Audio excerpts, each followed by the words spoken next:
So I'm going to speak briefly on the Lake Anna HAB study, which is something that is,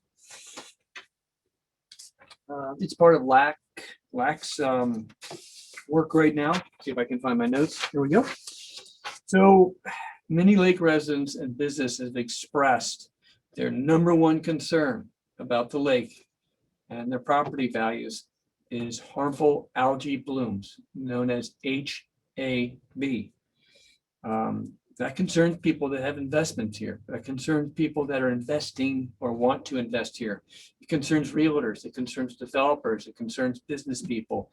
HAB, it's not, year round. It only comes when the lake is really being used. So it's annoying when we get these advisories that say stay out of the water. And how many times have you had to explain to people what an HAB is when they come to your house? Should you be living up lake, or are you doing something risky with your guests? But LAC understands this sentiment, and there are a lot of planners around the lake that understand that.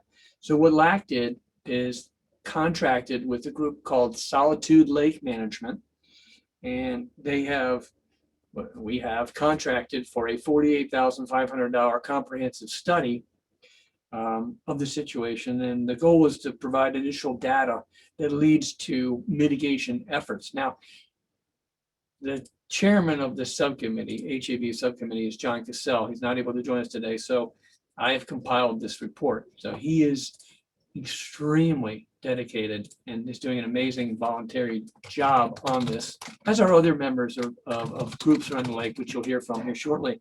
So I'm going to do my best to get through this quick presentation on the HAB study. I do want to note as well that Lake Anna Civic Association, LACA, donated or contributed $10,000 to the overall cost of this $48,500 study. Very generous. The HAB study contract was awarded to Solitude Lake Management in September after an official request for proposal was posted with help from Louisa County. The study contract runs October 2020 to September 30th, 2021 at a cost of, as we noted before, $48,500, co-funded by LAC and LACUP. The contractor's proposal will assess the cause of algae blooms, cyanobacteria, on a section of Lake Anna and give recommendations for solutions or treatment plans. Based on those assessments, the area of the lake to be studied, that is now being studied and has been studied, is the upper North Anna arm. If you go to the splits and take a left, that's the North Anna branch. That extends, this actual study area extends from the Holiday Mill Bridge on Route 719 all the way up into Gold Mine Creek and the North Anna River. The area measures approximately 988 acres of water surface at full pool. Work began in October 2020 and includes, but is not limited to, hydroacoustic mapping, extremely detailed mapping that shows water depth, sediment depth, and biomass, hydrologic water quality modeling. And don't ask me to explain what that is, but I think it has to do with temperatures and different levels of the water at different times of the year, as far as water temperatures, sediment and water sampling, and determining internal and external nutrient loads, all of which promote the growth of algae, which in turn becomes an HAB, harmful algae bloom. There are 3 quarterly progress reports and a final assessment report that will include all findings. We received 2 of the reports on the initial mapping, as well as some of the other things. We're now going to be starting to do sediment sampling, and when that report comes in, that'll be very, very interesting. Your local news sources will be able to provide you with information on that as it becomes available. The final report will concisely cover the background of Lake Anna, methods utilized to collect the information, the actual data, the results, evaluation of the results and data, and recommendation from Solitude Lake Management of how to address the HAB issues. We've asked them to include a cost feasible and effective treatment option for reduction of HAB. Cost effective is always up for interpretation. I don't know what it's going to cost, but I know it won't be cheap.